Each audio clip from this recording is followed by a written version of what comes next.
atop the world headquarters of Southeastern Fly. This is the Southeastern Fly podcast.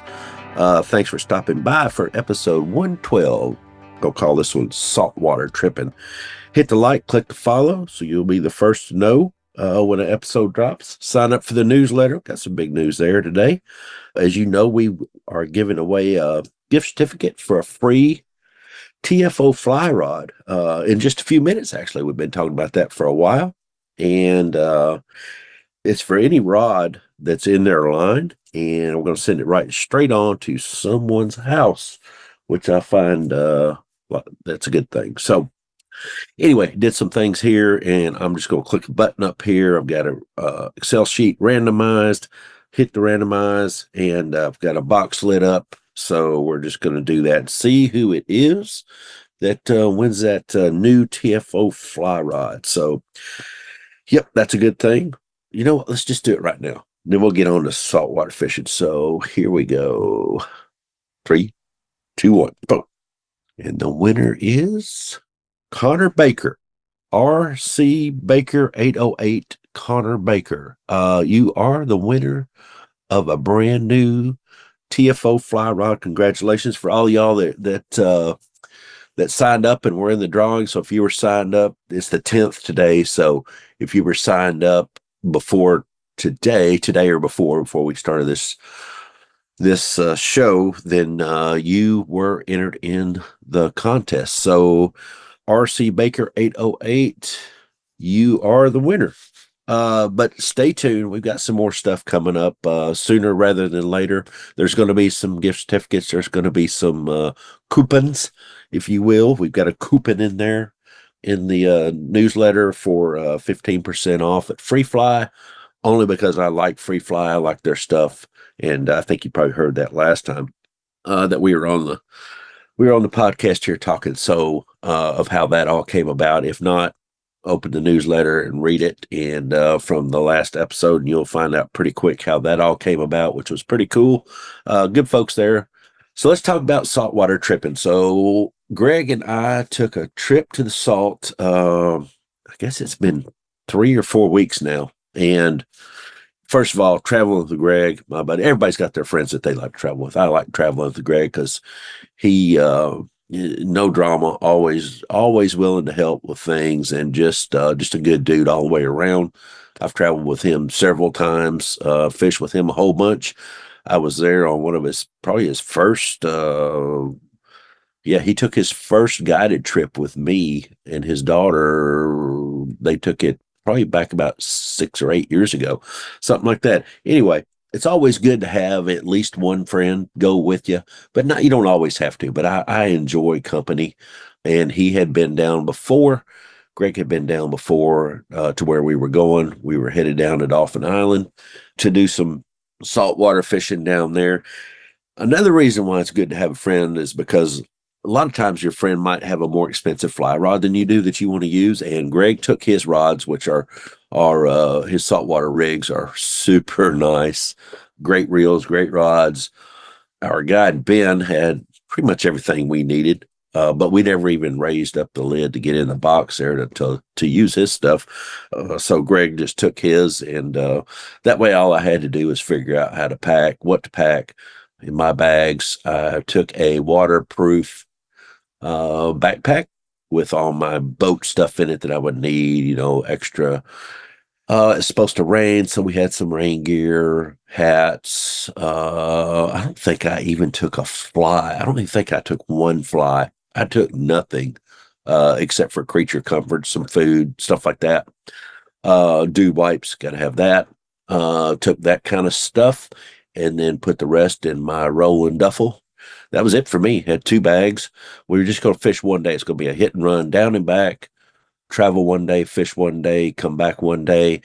The plan didn't work out exactly like we thought it would because the shrimp boats weren't out. So we ended up staying and fishing a day and a half and staying on for an extra day just because we knew it would be late. So, we did that. If you're going on a salt trip here, my recommendations are find out where to eat before you go. And you could do that through a lot of times you can just listen to the podcast that we do here. If I've been there and we've done a show on it, chances are you're going to know exactly where the good places to eat. That has not failed me yet by using that particular way to do things. Is every time I've gotten a recommendation and tried it out, it's been fantastic. I haven't had a bad one yet, so you can use that. Always ask your guide. We'll circle back around to that one in a minute. Folks at the fly shop, you need to be specific about what kind of food you're looking for. Am I looking for just a sandwich, or am I looking for a place to sit down and eat? Am I looking for a specific food? You really need to do that, with all of them. I highly recommend you read the reviews. And remember, everybody's not always a happy customer. You're looking for good reviews, and make sure. My wife is a big on, let's read the reviews. I'm like, let's look at this, how many stars they got. No, we're going to read the reviews. And she is very, very smart when it comes to how to do things and get good results. So, yeah, so we ended up asking the guide where we wanted to eat. We went out with him, with Ben, and his wife and his son, Benjamin. Emily is his wife. Emily makes fantastic sandwiches for the boat. She did an outstanding job. But ask your guide. If your guide is married or has a girlfriend, you're better off asking them. They're going to know pretty much, what it is you're looking for. And they've usually got a higher standard than we do as guides. So we did that first night. I'm just going to kind of go by what we did and then give you the tips that I learned a lot. I learned a lot on this trip about the area down there, but also about myself. So what you'll want to be ready for when you're saltwater fishing with the fly rod is to stand up a whole lot, more than you probably think you ever would, and be ready for the leg lock. If you don't stand up on the front of a boat a lot, and leg lock is you just stood up and your muscles are so tight that it's really hard to get down off the bow sometimes. So be ready for that. If you've ever had that, you know exactly what I'm talking about. I didn't have it this time, but I had it the time before last when we were down in Ocean Springs. And I've had it in Louisiana before, and I've had it in Florida before. So it's just a matter of, I'm usually sitting down rowing. I don't fish a ton. I don't stay standing up a ton, even in my boat. And, you're focused on fish. You're always watching. So, you forget about, I need to bend my legs and kind of move back and forth, sway back and forth with the waves and the stuff like in the wind and that sort of thing. I get out of that habit quite a bit of focusing on that. And I'm focused on, let me see a fish, playing not a fish. So something to remember there. Yeah, so we went about, I would say the first day, probably 80 something miles. I think the first day of traveling, looking for fish and finding some. So we were running from place to place to place to place. We looked all over the place. We found fish, like I said, but this isn't really about where the fish are or how many we caught or that sort of thing. This episode is more about what to expect on a salt trip. So you're always looking for fish. It seems like you're waiting. So if you're tarpon fishing, yeah, you're definitely waiting. You're not poling around. You're not getting poled around a lot of times. A lot of times it's just throw the anchor up. They should be coming by here. Let's just see if they come by today. That's what a lot of times the tarpon fishing is around the northern part of the Gulf. And it's a little possibly different down south, but not from what I've seen. So you're waiting. If you're looking at a traveling fish or a fish that likes to sit out by like mahi or tripletail or something like that, they're going to be close to stuff. The guides in northern part of the Gulf, the tripletail, are a lot of times hanging out by buoys and crab trap buoys, and they put out fish attractors up to usually made of pool noodles or something like that, and they call them fads, fish attracting device, which I'm stealing that term for anything that might hold a fish on the river. So if you hear me saying that, you'll know what we're talking about. So as you float around out there in the ocean on this big round ball, I mean, you're looking for different things. You're looking for fish, obviously, that you can see, fish that are coming, pushing wakes, all that stuff. It's just a different world than freshwater. And I think probably Frank Smethurst said it best. And I've stolen what Frank, I stole your line out there of saltwater fish, hard to find, easy to catch, freshwater fish, easy to find, harder to catch. So just something to keep in mind. The guide. So Ben's a really good guide. He doesn't say much. Get ready. Okay, we're doing this, we're doing that. We need you to cast here. You're all set up with Ben before you even get to the point where you are ready to cast. You know what to do. I need you to be within. So one time we were looking at a triple tail, and he said, there's about a 6-inch probably place to put the fly. I need you to put it between the nose of the fish and the rope of the crab trap that's coming down. There's about 6 or 8 inches there, maybe a little more. He said, I just need you to put the line between there. And you kind of had to measure for what the current was doing, if it was going to push it out or push the fly out from in front of the fish. I think maybe I missed the first one, went right down the fish on the second one. That fish didn't even blink, wasn't even interested at all. But Ben had me all set up, right away. Be ready as soon as you get there. Back in June, we were out. We were going through that with our guide. He was going through, all right, here's what we're going to see. Here's what I want you to do. I need you to make sure that you got line peel. Oh, cast right over there. Cast right over there. There's a jack. There's a jack. So, be ready. I mean, as soon as the guy is up on the lady, Danielle, is up on the polling platform, you need to be ready. Line stripped off. Plenty of line stripped off before you cast. Don't cast and strip. Don't do that. I think I said this before. And then maybe a week or two or three, or a month or two or three ago, and then I was fishing with some friends here, and I found myself doing it. I'm like, come on, dude, you know better than that. But strip off line before you get ready to cast. Plenty of line. You can put it on the deck. It'll lay there, I promise. If not, it'll usually fall into the water or into the boat itself, which is not a huge deal. If you're sitting there watching your buddy cast, your job is to make sure that that line is not tangled around the cooler, your feet, a sandal that might be laying there, your Coke can or your water bottle that's sitting there. Make sure that that line is ready and in front of you as you're sitting there, so that whoever's fishing has a really good chance of being able to deliver that fly and not worry about that line getting tangled up in something on the boat or falling into the water and getting under the boat. So saltwater fishing, the fish don't, for David, they don't come enough to where, you can have some mistakes and still feel okay about the day.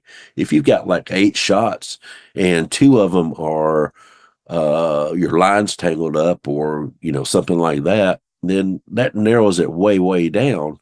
If you had 100 shots a day, it wouldn't be as big a deal to have a couple that, lines off in the water or wrapped around, like I said, a Coke can or something. So whoever that is in the compartment that's fishing with you, make sure that you know what your job is, to make sure the line is cleared, and try not to stand up and spook fish. Sometimes that'll happen on certain species, not all species. Some species are just like, yeah, I don't care what's going on. I'm gonna go over here and inspect what I'm inspecting, and that's it. So, I wouldn't worry too much about that. But yeah, you want to make sure that you're doing all the things you can to help the person on the bow to catch that fish. There's twofold. One, because if they're your friends, you want to see your friend catch fish. But 2, you want to get back up there as soon as you can. So don't be the one that helps somebody blow a cast or blow a fish because you weren't doing your job. Okay, we'll slide the soapbox back underneath the desk here and move on.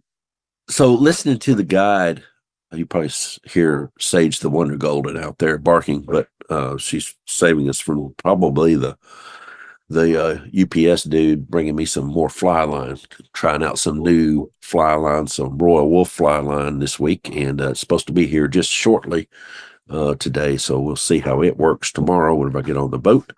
Got a pretty good angler coming on the boat who actually listens to the podcast. Michael, good to know. We're going out tomorrow, but and see if we can't pull in some bigger fish, I hope. But anyway, listen to the guides. So the guides, most of them have a certain cadence of how they want you to strip the fish, depending on the species. Some of them, they will want you to strip real hard. But you don't have to strip the flies so fast and so hard like you're trying to pull and crank a Briggs and Stratton or something like that. You don't have to do that. Strip them so fast and so hard like that. You can, a lot of times a little tick of just, and a tick is just a small strip with just your wrist. It's maybe a 6-inch strip. A lot of times it's that as the fish starts getting closer. If you can see the fish and you've got good eyes, you can, you're supposed to be sight casted most of the time, but let's face it, not everybody sees every fly, but that guide up on that polling platform, they can see a whole lot better than you can. Just because of the visibility that they have looking down into the water a little more. So it's a combination of you listening to them and them being able to communicate.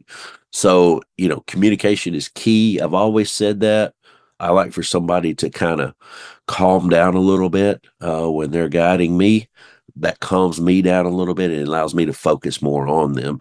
Doesn't always happen that way, but if we can do that, we're going to catch a lot more fish that way than somebody losing their mind, because you missed something or something didn't go exactly the way they thought. I don't want to hear a bunch of whining or anything like that out of the guide about something that I did or didn't do. Like I say, kick some dirt over that, like my dog used to do, and move on. Let's go for the next one. I like those types of people that say, all right, we're not going to do that again. We're going to do this, and let's go find another fish. So most of the guys, 99% of the guys that I fish with, I've told them right up front, I don't want a bunch of yelling and crap. That just is not for me. I don't get to come down here enough to the salt to be yelled at or anything like that, and I'm too old to climb up there and try to whip your butt anyway. So I don't want anything like that. Want a nice, calm, cool, relaxed atmosphere. Another reason why I love to travel with Greg, because he's super calm, super cool about things. Just exactly the type of person I need to be with, as are most of the people that I travel with. I don't travel more than once with somebody that causes problems. They're out once they cause a problem or cause me not to have a good time for some reason. Another thing that you'll want to do to remember what's going on is remember what's going on is that the guide can't always produce a fish. Like we fished for a couple hours one day. I didn't even throw a line and we had to pivot and change species. At first I was like, crap, what are we talking about here? And then I had to remind myself, hey, he can't make fish magically disappear, David. It's time to go for something else. And that was part of the decision why we led to a day and a half. Ended up staying another day. And dude, we had the perfect place to stay. Ben had us right on the canal where the boat was. We walked out the front door, jumped on the boat, and we were fishing. We were in the bay within about 2 minutes. It was just a super fine experience, fantastic experience for us to stay there. We were back in time to go out to eat, go out on the town, if you will. Not much of a town to go out on, but we did go out and, grab some things to eat. There's some concerts going on down there that we just decided we didn't want to do that. But, there's some really cool things. Ben let us know about that of, hey, I'm up here at this concert if y'all want to come, him and his wife and his son, Benjamin. So, yeah, it was just all around a great experience. So hopefully you can learn a little bit from what I just talked about. I don't want to dictate anything, but you can always learn something from someone else's experiences. So I hope that you learned something from this. And let's go ahead and wrap this one up. Again, Connor Baker, I think is the name, 808 is in your email. I'll send you an email here shortly. You are the winner of the TFO fly rod, any fly rod of your choice from TFO. I will get the gift certificate to you, and you can contact TFO, and they'll ship it right to you. Hit the like, click to follow, sign up for the Southeastern Fly newsletter. Right now, there's a 15% off coupon for free fly. Outstanding stuff. And no, I'm not making any money. No, I'm not getting any return on this. I like their stuff, and I don't think I used a 15% off coupon my first time, so hopefully you can. You just listen to Salt Trips on Southeastern Fly. See you next time.